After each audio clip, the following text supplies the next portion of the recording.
வணக்கம். சால்டரிங் குறித்த இந்த பகுதிக்கு உங்களை வரவேற்கிறேன். இந்த பகுதியை ஆரம்பிக்கலாம்.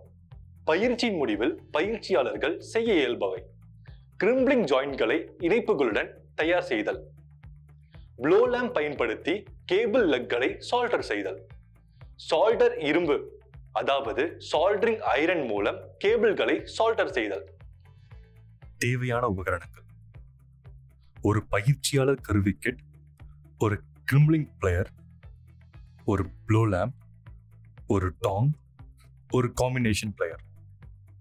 சால்டர் தேவையான பொருட்கள் தேவைக்கேற்ப: காட்டன் வேஸ்ட், மரப்பலகை, செங்கல், insulating sleeve, flux, leg socket, துணி அல்லது cotton tape, grade sandpaper, copper அல்லது aluminium conductor, tray, spade connectors.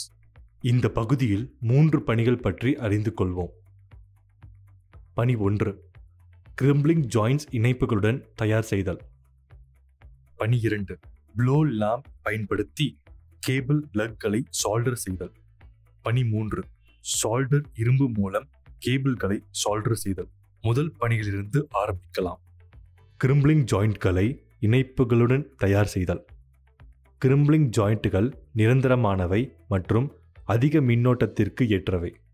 அவை கேபிள்களை மல்டி கனெக்டர் சிக்னல்கள் அல்லது ஹை கரண்ட் கனெக்டர்களை இணைக்க பயன்படுத்தலாம். அலாய் பயன்படுத்தப்படாததால் அவை சால்டர் செய்யப்பட்ட ஜாயிண்ட்களின் உயர்ந்த தரத்தை உறுதி செய்கிறது மற்றும் கம்பியால் மூடப்பட்ட ஜாயிண்ட்களை போலில்லாமல் அவை சிறிய மற்றும் பெரிய குறுக்கு வெட்டுகளில் பயன்படுத்தலாம். கிரிம்பிளிங் மூட்டுகளுடன் கனெக்டர்களை தயார் செய்வதிலிருந்து ஆரம்பிக்கலாம். ஒரு கிரிம்பிளிங் பிளேயர் மற்றும் கேபிள் வயரை எடுத்துக்கொள்ளவும். டெர்மினல் அளவுக்கு ஏற்ப வயரில் இருந்து தேவையான நீளத்திற்கு இன்சுலேஷனை அகற்றவும். கம்பி மையத்தை சேதப்படுத்தாமல் இருக்க இன்சுலேஷனை வெட்டுவதற்கு சரியான அளவு ஸ்ட்ரிப்பர் பிளேடை பயன்படுத்தவும். கேபிளின் இலைகளை சற்று கடிகார திசையில் திருப்பவும். பொருத்தமான ஸ்பேட் கனெக்டர் மற்றும் கிரிம்பிளிங் பிளேயர் உபயோகித்து ஸ்பேட் கனெக்டரை இறுக்கவும். இப்போது கனெக்டரில் போதுமான தூரத்தில் வயரை சொருகவும். கனெக்டர் பேண்டின் நடுவில் உள்ளதா என சரிபார்க்கவும். சரியாக இல்லை என்றால் சரி செய்து கொள்ளவும். போதுமான அழுத்தத்தை பயன்படுத்துங்கள், இதனால் அந்த இடத்தில் ஒரு அழுத்தம் ஏற்படும். தயார் செய்த கிரிம்பிளிங் மூட்டு இறுக்கமாக உள்ளதா என இழுத்து பார்க்கவும். ப்ளோ லேம்ப் உபயோகித்து கேபிள் லக்கை சால்டர் செய்வது எப்படி என்று பார்க்கலாம். தயார் செய்த கிரிம்பிளிங் ஜாயிண்ட் இறுக்கமாக உள்ளதா என இழுத்து பார்க்கவும். 00 கிரேட் சாண்ட் பேப்பர் உபயோகித்து கேபிள் லக்கின் உள்பகுதியை சுத்தம் செய்யவும். கேபிளின் ஒரு முனையில் கேபிள் லக்கை பொருத்தவும்.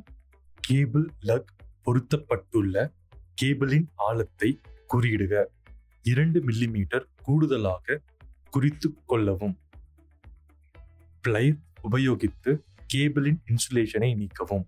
கேபிள் இலைகளில் சேதத்தை தடுக்க சரியான அளவிலுள்ள கிரிம்பிளிங் கருவிகளை பயன்படுத்தவும். கேபிளில் 30 மில்லிமீட்டர் வரை தண்ணீரால் இணைக்கப்பட்ட ஒரு துணி அல்லது காட்டன் டேப்பை சுற்றவும். துணியை நனைக்க குறைந்தபட்ச நீரை உபயோகிக்கவும். துணியிலிருந்து நீர் சொட்டக்கூடாது. ப்ளோ லேம்பை ஏற்றி அது நீல நிறம் வெளியிடும் வரை காத்திருக்கவும். கேபிள் முனையில் ஒரு மெல்லிய தப்பத்திற்கு ஃப்ளக்ஸை பயன்படுத்துங்கள். சால்டர் ஸ்டிக்கில் ப்ளோ லேம்பை வைத்து உருகிய சால்டரை பார் ஸ்டாண்ட் செய்யப்பட்ட கேபிளின் முனையில் விழவிட்டு கேபிளை டின் செய்யவும். சால்டரை வீணாக்காமல் தவிர்க்க அடியில் ஒரு பிளேட்டை வைக்கவும். லக் சாக்கெட்டின் உள் சிறிதளவு ஃப்ளக்ஸ் பயன்படுத்தவும். சால்டர் ஸ்டிக்கை உருக்கி லக்கை டின் செய்யவும். சிறிதளவு ஃப்ளக்ஸை கேபிள் முனை மற்றும் சாக்கெட்டின் உள்பகுதியில் போடவும். லக் சாக்கெட்டை மோல்டன் சால்டர் உபயோகித்து நிரப்பவும். சாக்கெட்டில் ப்ளோ லேம்பின் சுடரை கவனிக்கவும். கேபிள் சாக்கெட்டின் உள்ளே கேபிளை செங்குத்தாக நுழைக்கவும். ப்ளோ லேம்பை அணைத்து கேபிள் சாக்கெட்டை அசைக்காமல் பிடிக்கவும். சால்டர் சூடாக இருக்கும் போதே கூடுதல் சால்டரை கேபிள் மற்றும் பிளக்கிலிருந்து ஒரு காட்டன் துணி உபயோகித்து நீக்கவும். சால்டர் இறுகும் வரை லக் மற்றும் கேபிளை இறுக்கி பிடிக்கவும். சால்டர் இரும்பு உபயோகித்து கேபிளை சால்டர் செய்வது எப்படி என்று பார்க்கலாம். தொடங்குவதற்கு முன் இணைக்கப்பட வேண்டிய காப்பர் இலைகளை சுத்தம் செய்யவும். காப்பரை சல்பேட்டில் இருந்து விடுவிக்கவும். கம்பி முனையை சொருகவும். ஒரு ஏசி ஆதாரத்தில் 1000 வாட் 220 வோல்ட் சால்டர் அயனுடன் இணைக்கவும்.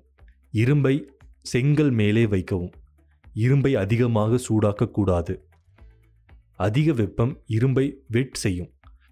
வெட்டிங் என்பது சால்டரிங் இரும்புடன் சால்டரை பூசுவது ஆகும். கிளாம்ப் ஃபேஸை மோல்டன் சால்டர் உபயோகித்து சால்டர் செய்யவும். கிளாம்பை செங்குத்தாக பிடிக்கவும். அதன் பிளவை சால்டர் வைத்து மூடவும். இன்சுலேட்டிங் ஸ்லீவை உருக்காமல் கிளாம்பை சால்டர் செய்யவும்.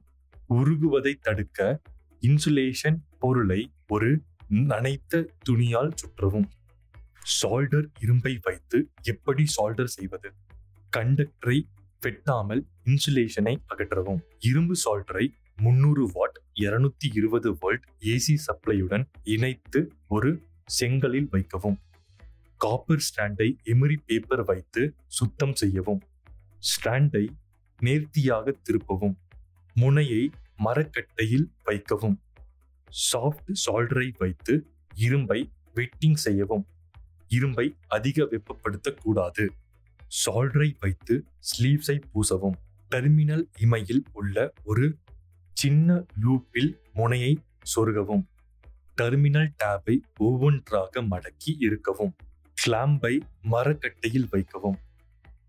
சாஃப்ட் சால்டரின் உருகிய ஓட்டத்தை பெறுவதற்கு சிறந்த வெப்ப பரிமாற்றத்திற்காக ஒரு பரந்த தொடர்பு அடையும் வகையில் இரும்பை வைக்கவும்.